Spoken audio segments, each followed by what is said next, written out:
साथियों हक मौजूद। आज मैं जब पहुंची केटीएन के ऑफिस, क्योंकि रंगों भरी शाम में किरण के प्रोग्राम में मैं थी मेहमान, तो अचानक से हमारी किसी बात पर ज़बरदस्त किस्म की बहस शुरू हो गई। और भाई मज़ेदार बहस बढ़ती गई बढ़ती गई बढ़ती गई। हम दोनों ने कोशिश की कि भाई मैं ठीक हूँ, पूरी पूरी कोशिश की। किरण ने भी कोशिश की, मैंने भी कोशिश की। अब बहस किस बात पे थी, इसको तो मैंने कर दिया है म्यूट।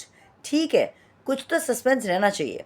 लेकिन बहुत ही कमाल की बहस थी और बहुत मज़ा आया। किरण से मिलके अजहर जोखियो इसके प्रोड्यूसर थे और बहुत कमाल का प्रोग्राम था।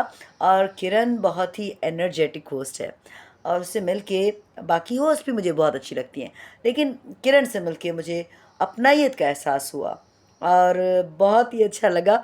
लेकिन आखिर तक मैं आपको नहीं बताऊंगी कि बहस क्या थी, क्यों थी, किस बात पे थी।